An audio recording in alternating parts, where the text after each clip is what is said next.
यात्रा भारत की। नमस्कार, स्वागत है हमारे खास प्रोग्राम यात्रा भारत की में और मैं हूँ आपके साथ श्वेता त्रिपाठी। दोस्तों, आज मैं आपको कराऊंगी राम की नगरी अयोध्या की सैर, जिसको देखने के लिए दूर दूर से पर्यटक यहाँ आया करते हैं। अयोध्या वो नगरी जो रामायण काल से ही देश की संस्कृति का हिस्सा बन चुकी है।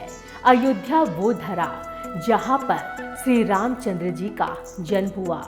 अयोध्या वो स्थल है जहाँ पर देश के धर्म और आदर्शों का पालन करने की संज्ञा मिलती है।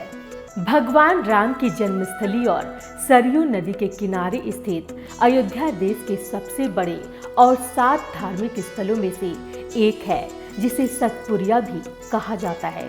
इसका इतिहास 9000 साल पुराना है। पहले इसका नाम फैजाबाद था, जिसे बदलकर अब अयोध्या कर दिया गया है। अयोध्या घाटों और गलियों का एक मशहूर शहर, साथ ही प्राचीन और ऐतिहासिक नगरी जो बहुत सारे मंदिरों को और पर्यटन स्थलों को अपने अंदर समेटे हुए है।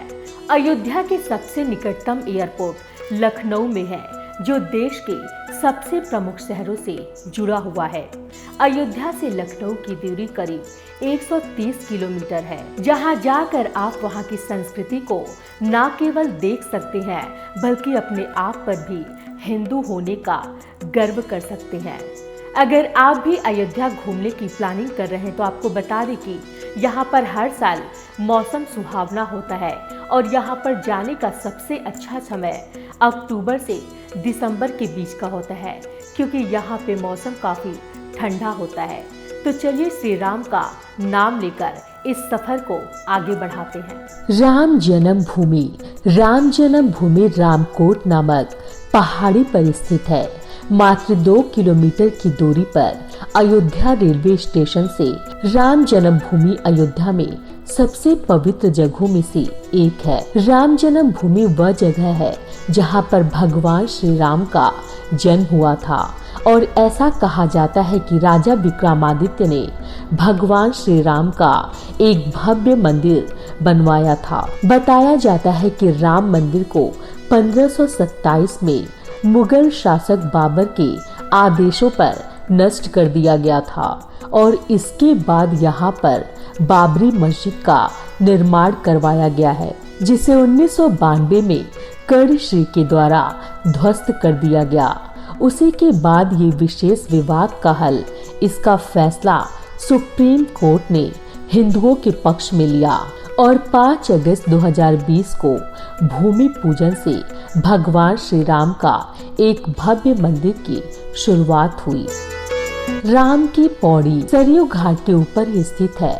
राम की पौड़ी, जहां स्नान करने मात्र से ही जाने अनजाने में किए गए सभी पापों से मुक्ति मिल जाती है। पौराणिक कथा के अनुसार एक बार लक्ष्मण जी सभी तीर्थ स्थलों का भ्रमण करना चाहते थे, तभी प्रभु श्री राम ने सरयू नदी के किनारे इस पौड़ी की स्थापना की।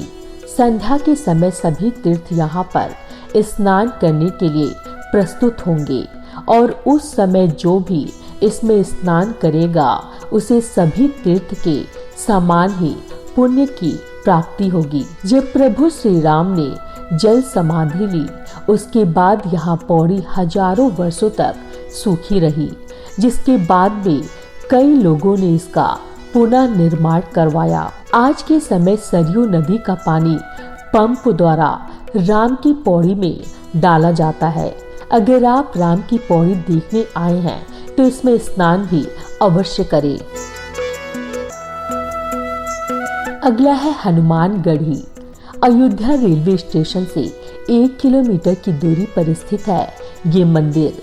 कहते हैं कि प्रभु श्री राम ने अयोध्या की रक्षा के लिए हनुमान जी को यहाँ विराजमान होने के लिए कहा था।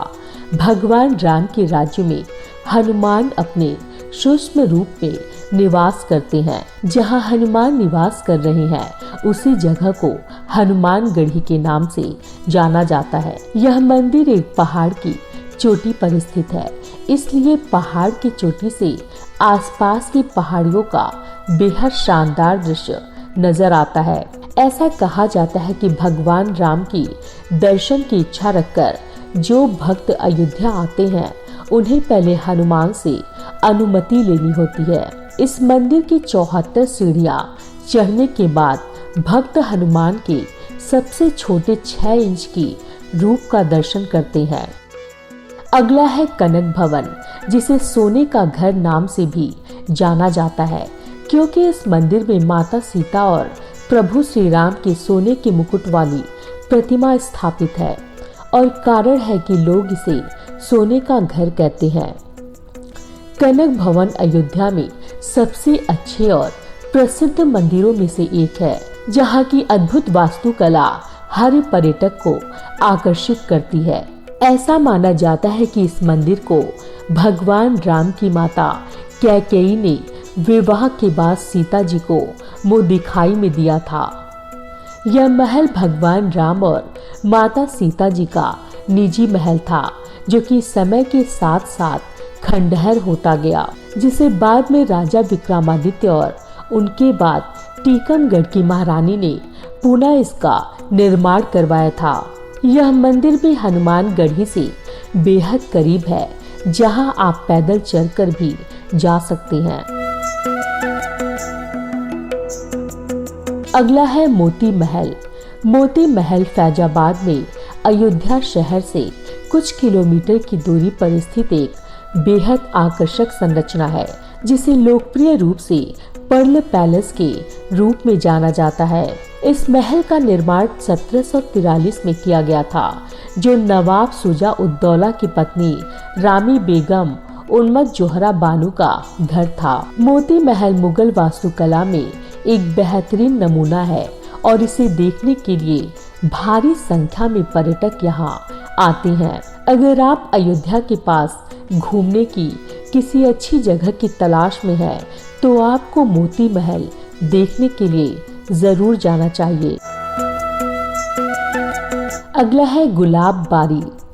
फैजाबाद रेलवे स्टेशन से महज 3 किलोमीटर की दूरी पर स्थित है गुलाब बाड़ी, जिसका निर्माण सन 1750 ईस्वी में अवध के नवाब शुजा उद्दौला के मकबरे के रूप में किया गया था।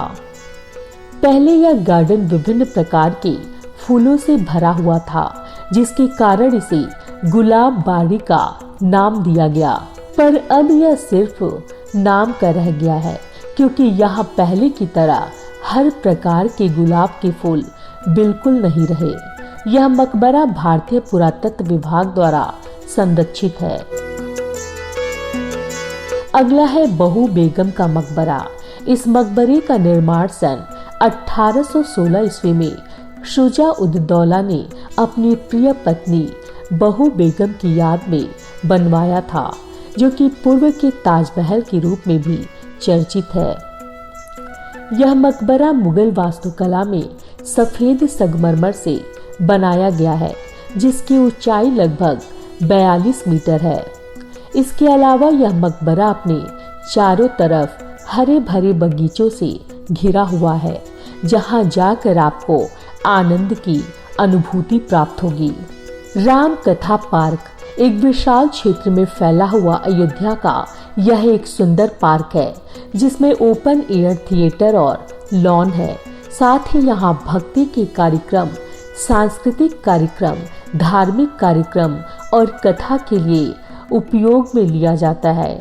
अगर आप अयोध्या आए हैं तो अपने परिवार के साथ इस पार्क का भ्रमण अवश्य करें। यहाँ जाकर आप बहुत रोमांचित महसूस करेंगे। अगला है सीता की रसोई। अयोध्या में राजकोट के पास उत्तरी पश्चिम छोर पर स्थित सीता की रसोई काफी प्रसिद्ध जगह है, क्योंकि ऐसा माना जाता है कि इसी स्थान पर माता सीता खाना बनाया करती थी। आपको बता दें कि यह एक मंदिर है, जिसके एक कोने में किचन का मॉडल बना हुआ है, जिसे सीता की रसोई का नाम दिया गया है। इसके अलावा मंदिर में भगवान राम, लक्ष्मण, भरत और शत्रुघ्न के साथ साथ उनकी मूर्तियां भी विराजमान हैं। अगला है नागेश्वर नाथ मंदिर। राम की पौड़ी पर ही स्थित है भगवान शिव का यह मंदिर, जो देश के कुल 12 ज्योतिर्लिंगों में से एक है।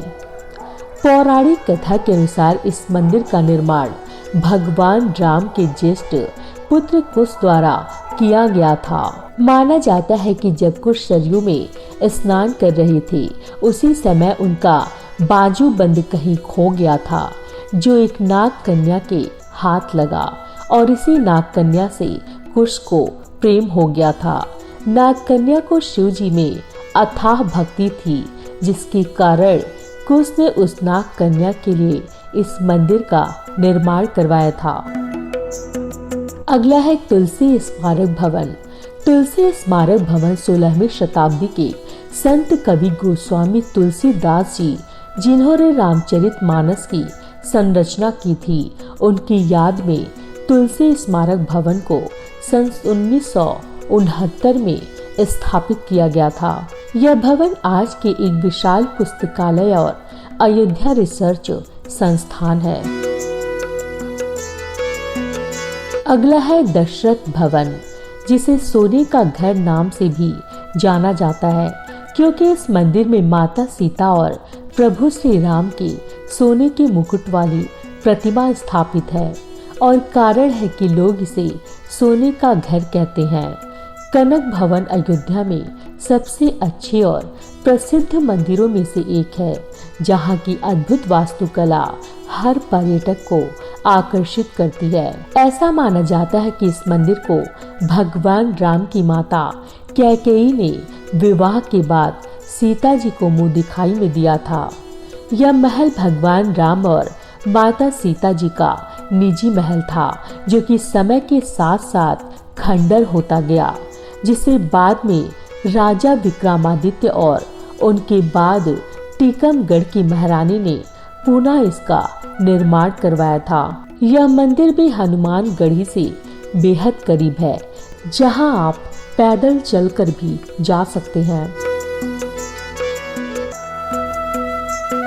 गुप्तार घाट वो स्थान है जहां प्रभु श्री राम रस्म ब्रह्मलीन हुए थे।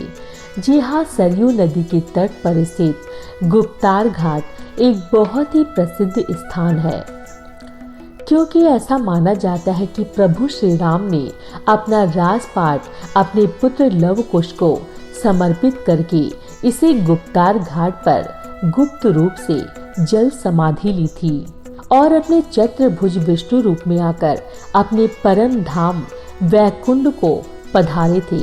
तभी से यह एक पवित्र तीर्थ स्थल बन गया, जहां एक बार स्नान करने से मनुष्य के सारे दुखों और जाने अनजाने में किए गए पापों से छुटकारा मिल जाता है।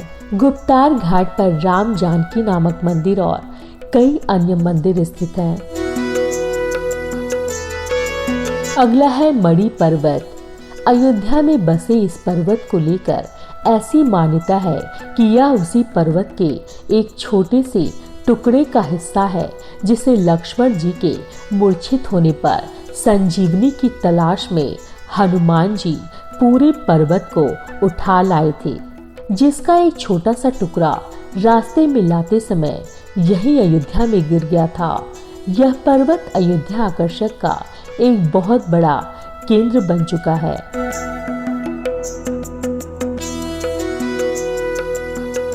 अयोध्या यात्रा में कहाँ रुके? आमतौर पर अयोध्या में रुकने के लिए आपको कई धर्मशाला मिल जाएंगे, जिनमें श्री जानकी महल ट्रस्ट धर्मशाला और बिरला धर्मशाला प्रमुख है, जहां आपको काफी सस्ते में एसी और नॉन एसी कमरे मिल जाएंगे।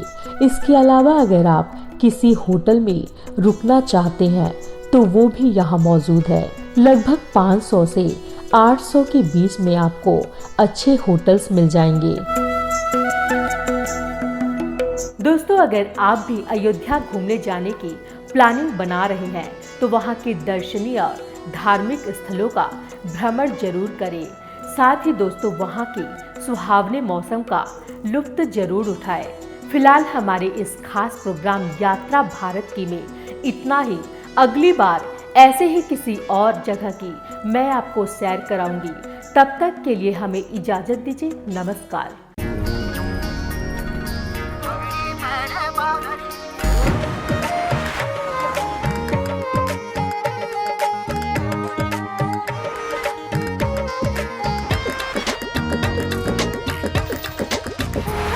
यात्रा भारत की।